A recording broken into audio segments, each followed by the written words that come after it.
Seems legit.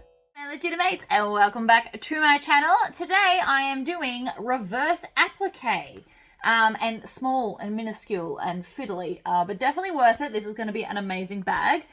So if you'd like to see how I did this and all the little tips that I've got, please stay tuned. Alright, so things we're going to need is obviously the flap we want to do it on, a random scrap of the fabric that you want to pop through, and I just printed out an outline of a leaf from the internet. So I've got my paper cutting scissors, and I'm just going to firstly get closer. I know that seems like a waste of paper, but I didn't need to print anything else. And so then we're just going to cut this out. You want to be super gentle and careful. And if you want to change any of the shape, now's the time to do it. So for example, these two are a little bit too close. So I'm going to create more of a gap up here. So by cutting it just a little bit different. And it won't change it a great deal, but just enough so that I can stitch it easily, because that's pretty much the goal. And because I just want a little one, I'm trying to do just a little accent off to the side of this bag. Now, obviously I could have blown this up bigger and done, you know, a really big one, but it's got a twist lock, so I just kind of want this off to the side. Not everything has to be centered on bags. And it occurred to me that I've never done a video like this. So the first thing I'm doing is just cutting around the edge. And then I'm going to get smaller scissors because these ones are way too big for what I'm trying to do. So I'm going to get my little $4 Bunnings scissors. Because even though they're not really designed for paper, I can get my husband to sharpen them for me if I wish. And I'm also going to cut off the little stalk at the top, because that'll just be too hard to stitch. So now I just want to come in and cut this out. Now, if you have a scan and cut machine, which has just occurred to me I should have done, you can cut it out on that. Obviously, I'm not going to do that now, but that would be an easier option. So you just take this outline and you put it here and then just chop it out. So for those with a Cricut or a scan and cut or Silhouette or whatever brand you've got, that is a quicker option. I'm doing the long way because A, I didn't think of it until right now, and B, not everyone has the machine, so this is the way to do it without said machine. So I'm now just cutting out all the bits. Now obviously this does take a little while.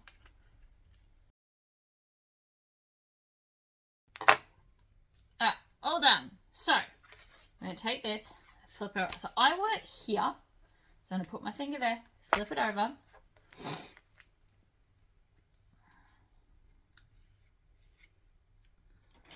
And then I'm going to take a pen. So I want it there. So you've got to keep in mind you've got a seam allowance and I've got a twist lock. So I want it off center, about there, kind of in the corner. And then I'm just going to take a normal pen and trace around it. Now, the other option that you have is a pounce, which I've just remembered, but it's over there. So the pounce, I did a little video on the pounce. It's very cool, especially for doing complicated stencils. Basically, it's like a big chalk duster, but instead of removing chalk, it actually lays the chalk down. So I could have just popped that on and it'll have the shape for me. The downside to that, though, is it is chalk and will rub off. So this is like the longest way possible to do it if you have nothing fancy. Of course, you could have just drawn that shape yourself. So now I've got that, we are going to take a craft knife. And this is my little A4 board I got from a $2 shop. Perfect for this kind of thing. And then I'm just going to start cutting. Now, depending on your mad skills, you may want to do this the whole way around, or we can in fact just take our little mini scissors and cut that out as well. So I've started it so I can get the scissors in, and now I just want to go around the shape. And again, we're keeping that gap, even though I haven't drawn one here. I'm just going to cut one. And you just want to keep spinning it around and around. to cut the shape out. You want to be very specific about this, and if you're going to overcut, you want to cut into the shape, not out of the shape. So these scissors are amazing. They are $4 from Bunnings. However, the Seymour Bunnings is too little. It's more like a Bunnings hub, like K-hub, so they don't sell them there. But any like bigger Bunnings, they're in the pruning tree section, I guess you'd call it. Well, they were $4 when I bought it. They may have inflated a little bit. But the reason for the scissors is to take cuttings. So they come quite sharp. And you could always get like 2 pair for the price and have one dedicated to fabric and one dedicated to paper.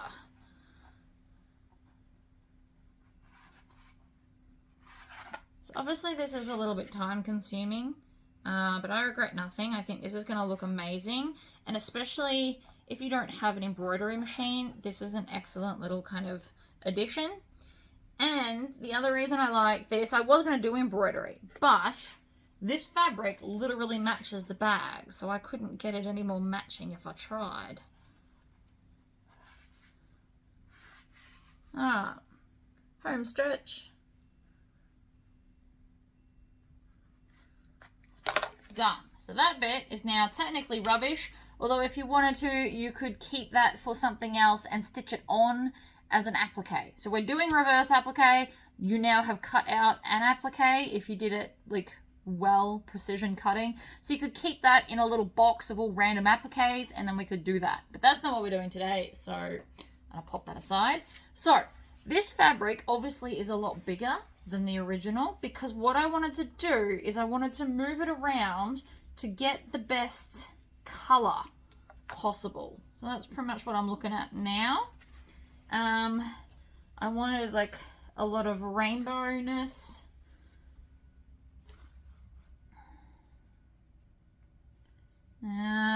Maybe up here. No, I think I like it back where it was. Oh, maybe there.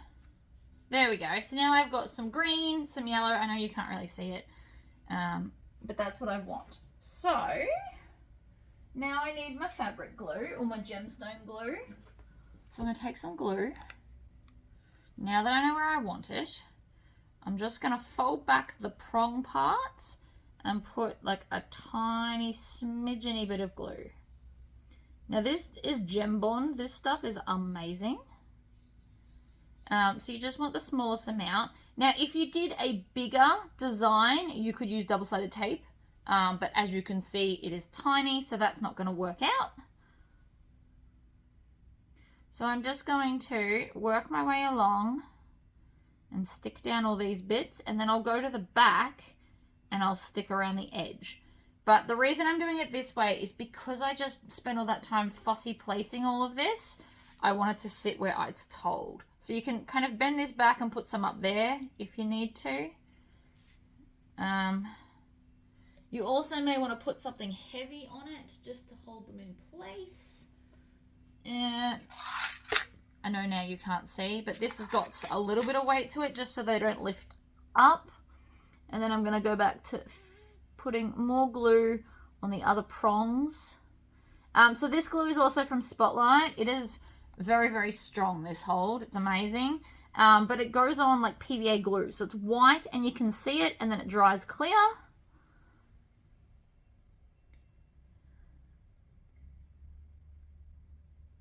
You could also use, any glue, but I want to be able to sew through it. So that's another thing. All right, so that's that done. We're going to go away, let that dry. And then when it comes back, actually, before we do that, I lied. We're going to keep that on there. And then I'm just going to fold this back and put a little bit of glue around it. Because we want it to stay where it's told. Even though I will be, oh no. Okay, so that went way too far. And I've just put glue all inside my leaf. So what I'm going to do, pull that back and rub the glue off. Not so bad. It will dry clear, but you also don't want it to be bumpy. So I'm going to leave that now like that. Let it dry. It shouldn't take too long. If you don't have such finicky bits that need the weight, you could just dry it with a hairdryer. As much weight in here as possible is always good. So I'm going to leave this and then we'll come back once it's dry. So we're dry enough to continue now. So I'm going to turn my machine on. Probably a good start. Now, even though I want a longer stitch length, I don't want it so long that it's going to be impossible to do stuff. So I'm going to start at the top and I'm going to leave a nice long tail so that we can tie it off out the back. I'm also kind of hoping that my light is not dead. And then we're just going to stitch very slowly around the edge. Now, if you've got a free motion quilting thing going on, that would be ideal. So I'm going to get to here, and then I'm going to go down. So I'm actually going to do the whole outline, and then I'm just going to do one stitch into each of those, because I honestly think that is going to be much easier than me trying to go in and out of such a small, delicate design, which, let's be honest, I did do to myself. I do know that. But worth it. So I don't know if you can see that, but I am just going right around the edge, and then we're going to come up and do the other side.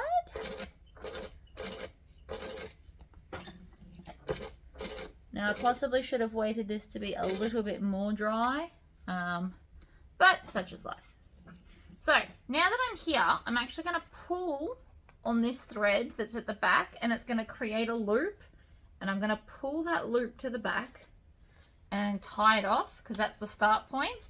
And the reason I'm doing it now is because I don't want to get all my bits confused. So we go 1, 2, 3, knot it, do it again. 1, 2. Alright. Oh, and my light died. Bugger. Okay, trim that off, put it in the bin. Then we're just going to continue around that last little bit.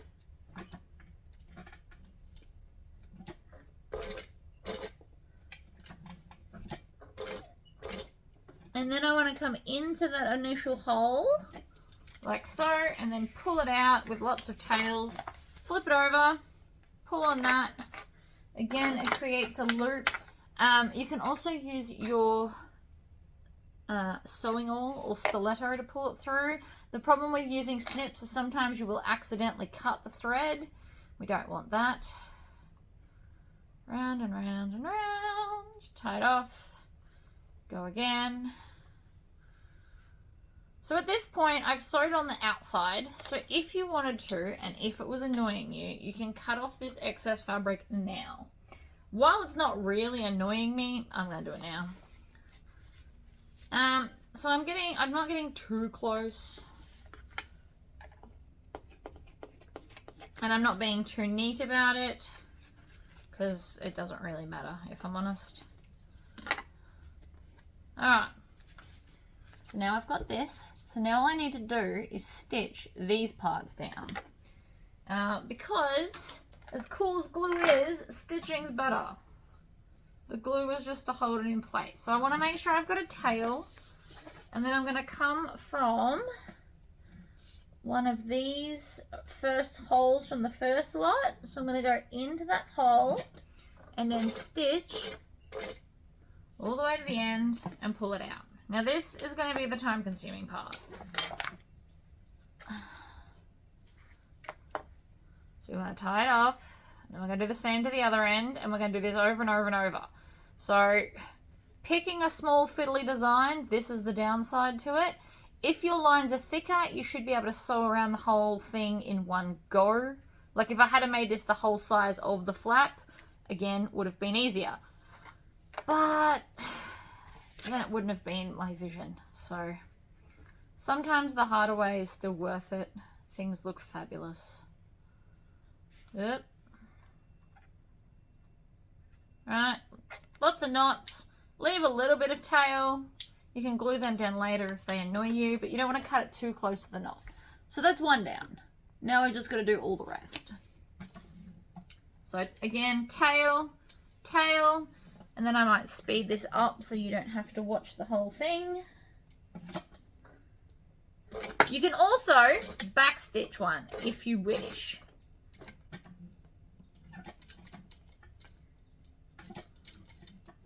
Which probably is quicker, to be honest. Glue and some backstitch and you should actually be right. Alright, so that way is quicker.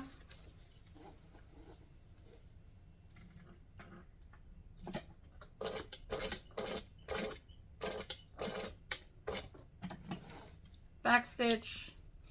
Because it's such a small thing, you can't really tell anyway. And my thread color matches. If you've done an opposite color thread, because you want it to be super eye-catching, I definitely recommend the pull-through tie-off method.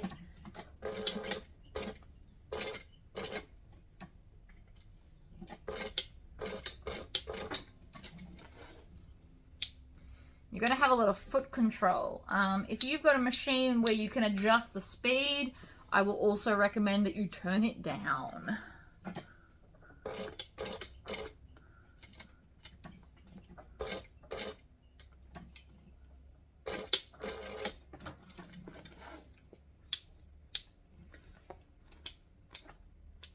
Right, so even up close, it's still looking pretty good. But from a distance, you can't tell all that back stitching. So it's really not so bad. So I've just got to do the other side and then we're done.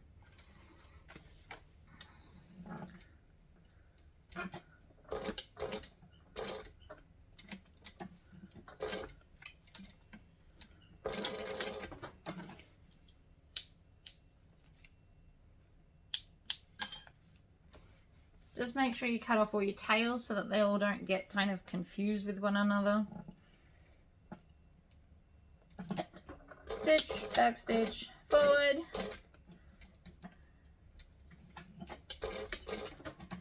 Make sure you're following the curve as best you can. That's why my stitches are only at 3.5 and not 4. That little bit smaller is actually making all the difference.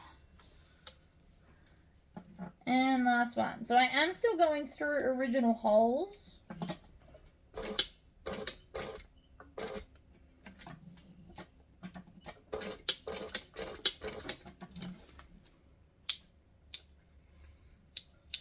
And voila. So I've got one final step. And that is thread zapper. If you don't have one of these, cigarette lighter. Everyone's got a cigarette lighter or can get their hands on one. Much cheaper than this, but this is more precise. So then any tails that are left sitting up, I'm just going to melt into oblivion. Oblivion apparently being my word of the day. So it just melts them down so that you can't see any kind of hanging uppy taggy parts. And we are all done. It's super cute in the corner, reverse applique with very minimal machines. And the back looks like a royal mess. Does not matter because we still have to put a flap on. So don't worry about the back. As long as the top looks neat, you are good to go. Alright guys, I will see you in the next video. Bye-bye!